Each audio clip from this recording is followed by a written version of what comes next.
Question number 5 आपकी screen पर है, वो कहता है PQRS और ABRS, PQRS और ABRS समांतर चतुर्भुज हैं और x भुजा BR पर स्थित कोई बिंदु है। ये जो x है इस BR पर कोई स्थित बिंदु है, ठीक है।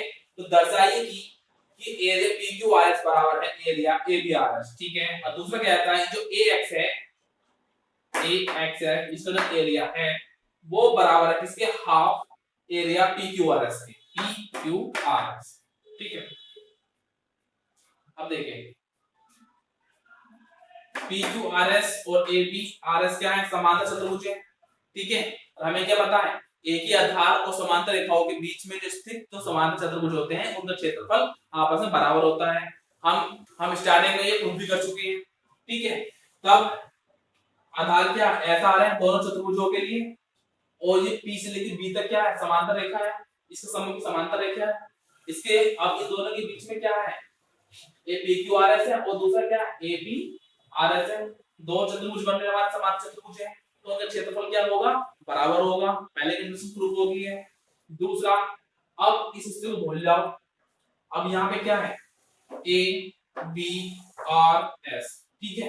बेस AS पर, इस बेस AS पर हमारा क्या है, त्रिभुज बन रहा है जिसका शीर्ष इस BR पर स्थित है और ये जो हमारा समांतर चतुर्भुज है, ठीक है, वो इसका शीर्ष भी क्या है, इसी रेखा पर स्थित है, ठीक। तब क्या कह सकते हैं, इसका जो क्षेत्रफल होगा वो क्या होगा, हाफ इस पूरे का क्षेत्रफल का होगा, ठीक है। यानी कि हाफ होगा ABRS का, और ABRS क्या है हमारा, PQRS है, हमने पहले बता दिया। तो ये कंडीशन हमारी क्या है, प्रूफ हो जाएगी, ठीक। तो अब हल है, या तो हम सिंपल लाइन लिख देंगे क्योंकि हम जानते हैं कि एक ही आधार और समांतर रेखाओं के बीच स्थित दो समांतर चतुर्भुज का क्षेत्रफल होता है बराबर होता है, तो इसलिए ये बराबर होगा ये। हम इसको डायरेक्ट भी ले सकते हैं, प्रूफ होगा, ठीक है। लेकिन अगर हम वैसे चाहें इसको प्रूफ करना है, ठीक, तो हम क्या करेंगे, इस A से इस SR पर एक लंबी दूरी खींचेंगे। क्या है, लंबी दूरी, इसको पॉइंट मान लो आप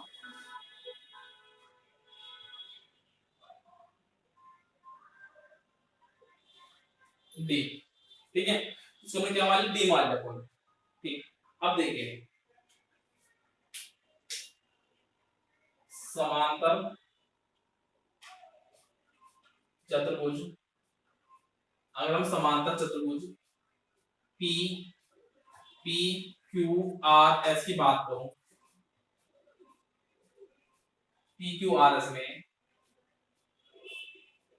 P Q बराबर क्या है, SR है, वह P Q समांतर है SR के, ठीक है, समांतर चतुर्भुज है, ठीक। और P Q वह SR की बीच लंबी दूरी क्या है, वो AD है, क्या है, AD है। तो तब क्षेत्रफल होगा, तब PQRS का क्षेत्रफल बराबर होगा क्या, SR इंटू AD, इक्वेशन 1, ठीक है। इसी प्रकार समांतर चतुर्भुज का क्षेत्रफल होता है वो क्या होता है, एक भुजा इंटू उनके बीच की लंबी दूरी।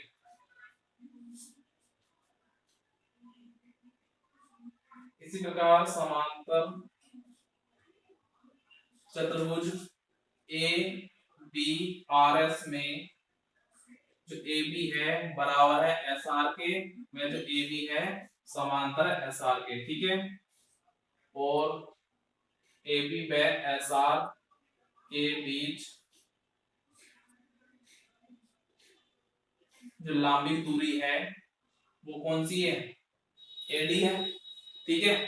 तब समांतर चतुर्भुज ABRS का जो क्षेत्रफल है वो क्या होगा, एक भुजा इंटू दोनों भुजाओं के बीच की लंबी दूरी, ठीक। तब यानी कि एस आर ले लेंगे इसके लिए, एस आर इंटू लंबी दूरी क्या है, एडी है। इक्वेशन 2 आ गई है। अब समीकरण 1 और 2 से एस आर इंटू एडी बराबर क्या है, एस आर इंटू एडी बराबर क्या है, पी क्यू आर का क्षेत्रफल और ए बी आर का क्षेत्रफल। तो हम क्या कह सकते हैं समीकरण 1 और 2 से,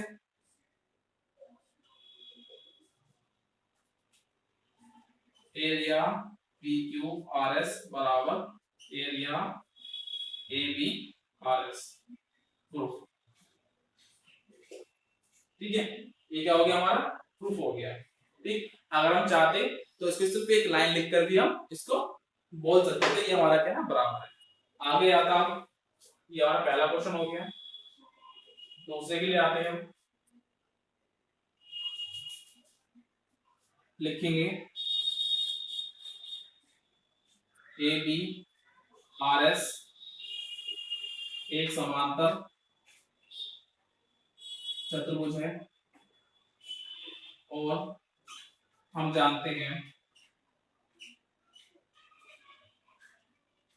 कि एक ही आधार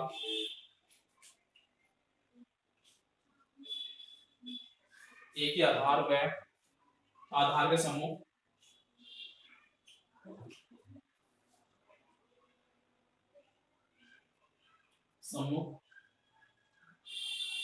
समांतर रेखा के बीच स्थित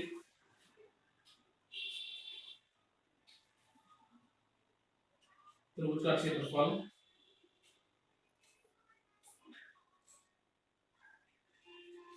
समांतर चतुर्भुज के क्षेत्रफल के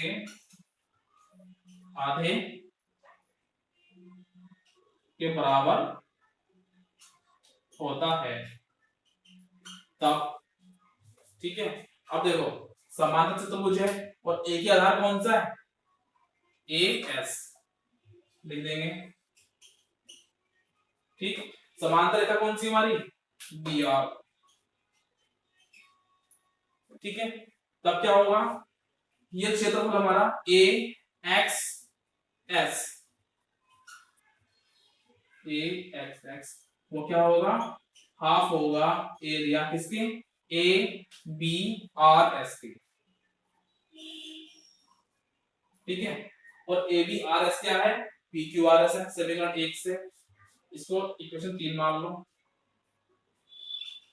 एरिया ए एक्स बराबर क्या आ जाएगा, half area P Q R S, समीकरण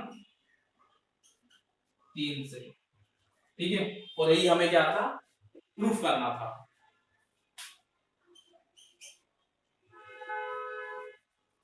क्वेश्चन नंबर 46 स्क्रीन पर है, वो कहता है एक किसान के पास समांतर चतुर्भुज पी क्यू आर एस के रूप का एक खेत था। उसने आर एस पर स्थित कोई बिंदु ए लिया और पी और क्यू से मिला दिया। खेत कितने भागों में विभाजित हो गया और इन भागों का आकार क्या है। वह किसान खेत में गेहूं और दालें बराबर भागों में अलग अलग बोना चाहता है, वह ऐसा कैसे करे।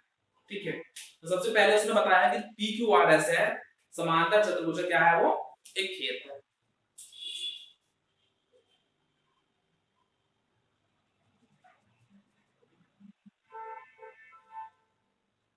मान लो पी क्यू आर एस ये हमारा खेत है और आर एस पर स्थित कोई बिंदु ए लिया, आर एस पर कोई बिंदु ए है। ठीक है, अब उसने क्या किया है, पी से ए को और क्यू से ए को मिला दिया है। ठीक है,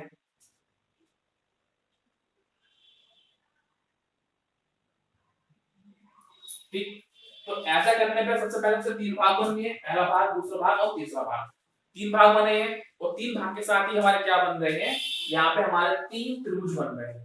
ठीक है, अब वो कहता है कि उस दालें और गेहूं बराबर भागों में बोना है। ठीक है, मतलब ये 3 भाग है। अब वो गेहूं और दाल किस रूप से बोए कि बराबर हो, गेहूं भी और दालें भी। ठीक है, सबसे पहले हम इसमें रचना करेंगे क्या, इस P से इस SR पे लंब डालें। ठीक है, P से SR पर एक लंब डाला, ठीक है।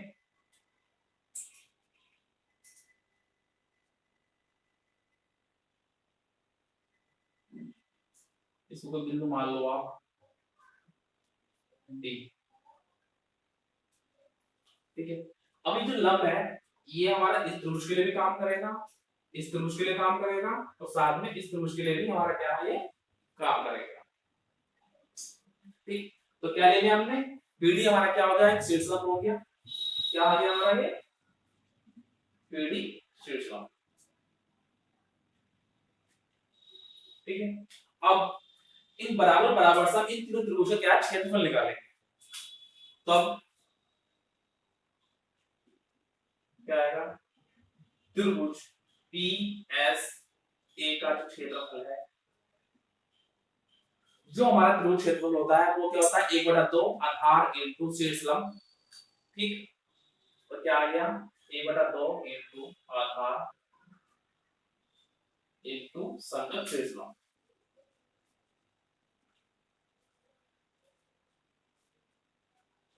तो 1/2 इस त्रिभुज का आधार क्या हमारा एस ए है इनटू एस ए इनटू जो संगत शीर्षलंब है वो क्या हमारा पीडी, ठीक है। और त्रिभुज अगर हम इसकी बात करें ए आर क्यू की,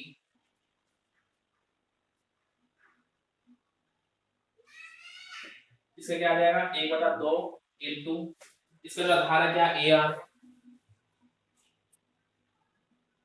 और इसकी जो ऊंचाई होगी वो क्या होगी, ये संगत शीर्षलंब भी होगा, क्या हमारा है पीडी।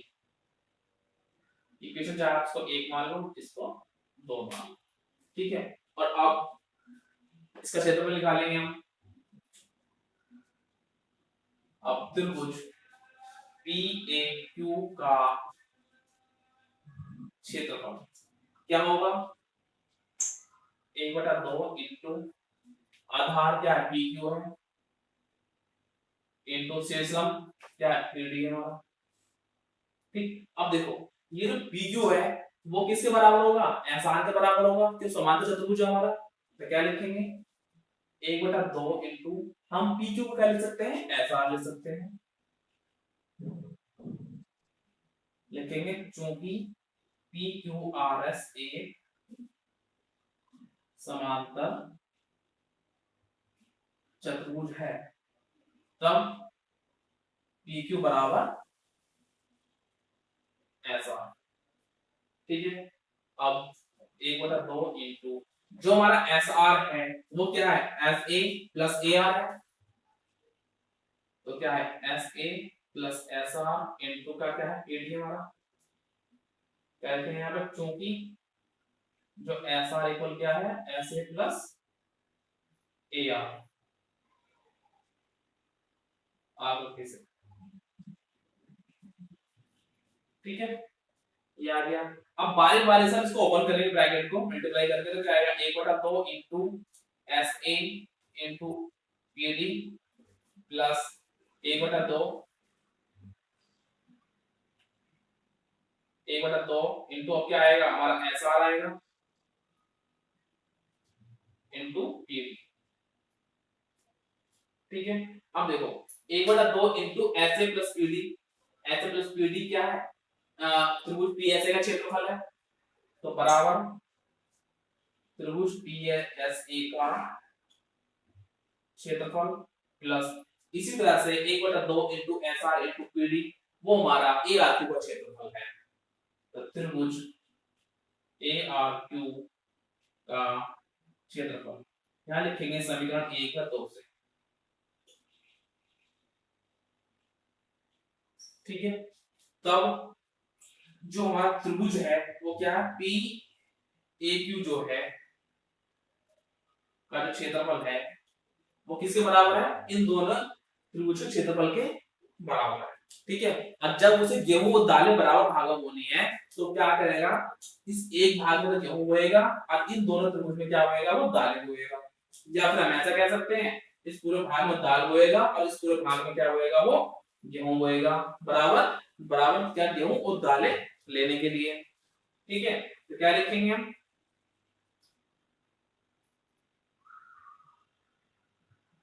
अतः स्पष्ट है कि किसान को बराबर गेहूं के लिए कौन सा पीएक्यू भाग लेना होगा, के लिए खेत का पीएक्यू भाग में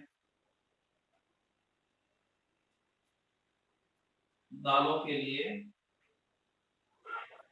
कौन सा पीएसए और एआरक्यू